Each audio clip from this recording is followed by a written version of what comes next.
In 2004, MTV introduced the world to Pimp My Ride, a reality show hosted by rapper Exhibit, who would choose one lucky contestant to receive a custom upgrade to their existing vehicle. While the over-the-top nature of these customizations made the show a global success, behind the scenes, the show's creators have been embroiled in accusations of fraud, criminal labor violations, and even murder. If you're too young or too old to have watched the show when it aired, Pimp My Ride brought contestants down to West Coast Customs in Corona, California, or Gilpin Auto Sports in Van Nuys in later seasons, to have their broken-down old cars restored and customized with outrageous new features, meant to reflect the owner's personality. In one memorable episode, a 22-year-old film student by the name of Brooke Siegel got a drive-in movie theater projector installed in her rickety jalopy. And while you might be right to question exactly how much use Siegel would get out of such a feature, let alone how she'd be able to drive anywhere with it, the reality of this reality show contestant didn't hold up to scrutiny. As it turned out, Brooke Siegel was not a film student, nor was she 22. At the time she filmed the episode, Siegel was a 25-year-old cocktail waitress. Her storyline of being a film buff saving up for graduate school was completely fabricated by the show's producers. You mean they're not telling the truth on television? Even the home in which Exhibit came to visit Siegel was fake. She revealed that the house wasn't her own, but was rented by the producers because it looked better on camera. Siegel claims to have filmed her reaction to seeing her souped-up set of the wheels 10 times before ever actually laying eyes on it. When she did finally see it, she was anything but excited. She later described the car as Barbie's dream car from hell, calling out its ugly neon pink and turquoise paint job, as well as its unwieldy video projector and popcorn machine.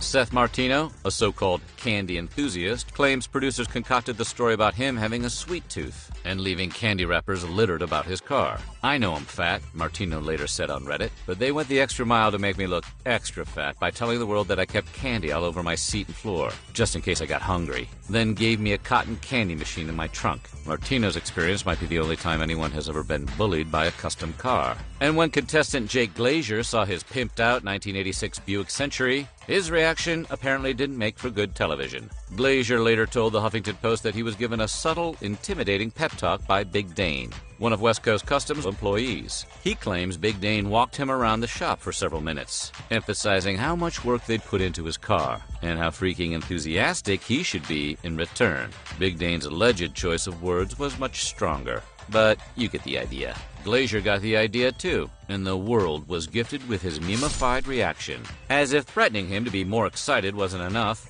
Glazier further claims producers encouraged him to break up with his girlfriend. Their rationale was that a single guy in desperate need of having his car officially pimped to pick up women would make for a much better episode. And that may have been true, depending on whether you think Creepy and Sad is entertaining.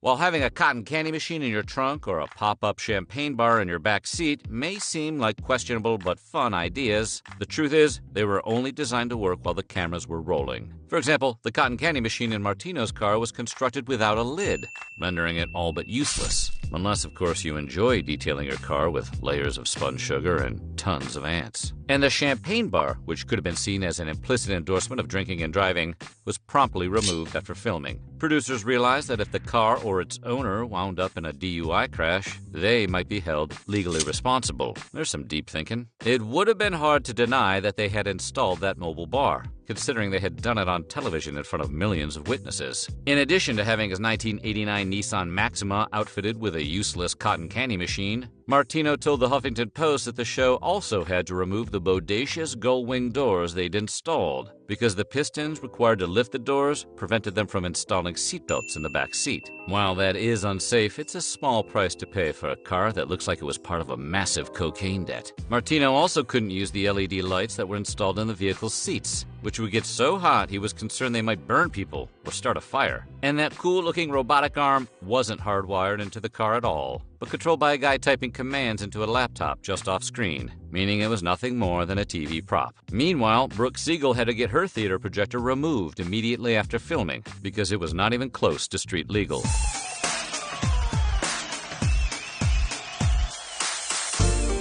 Action. According to one of the rules of Hollywood movie making, you only build what the camera will see. Everything else is just a waste of time and money. West Coast Customs took this adage to heart, routinely skipping mechanical issues and focusing on flashy gimmicks like terrariums, CAT scan machines, and barbecue coffins. Yeah, that's right, a barbecue coffin. The mid-2000s were a wild time. Less glamorous issues like broken transmissions, engines, or brakes often got overlooked. So many of the pimped-out cars either wouldn't start or stalled out on the drive home. This happened so often that MTV had a flatbed tow truck on call at all times. Seth Martino claims to have spent $1,700 out of pocket to replace his engine shortly after having his car pimped. Jake Glazier's Buick needed a new muffler, but instead of replacing the muffler, the team at West Coast Customs added a fake exhaust pipe to make it appear that the rumbling sound of the car was actually intentional. That's like going to the hospital for an eye injury and the doctor handing you a pirate costume. And while the show made it seem like these custom jobs were completed in a matter of days, contestants claim they often took months, forcing them to find alternate means of transportation at their own expense while waiting for their dream car.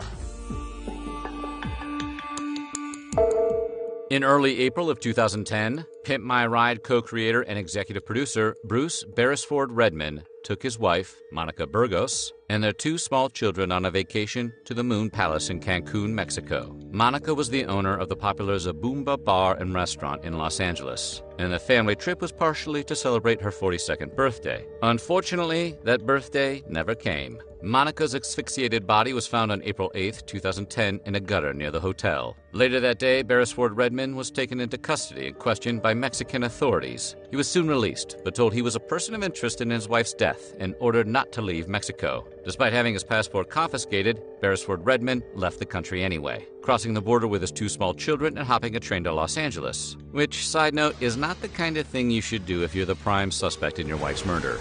I didn't kill my wife! I don't care!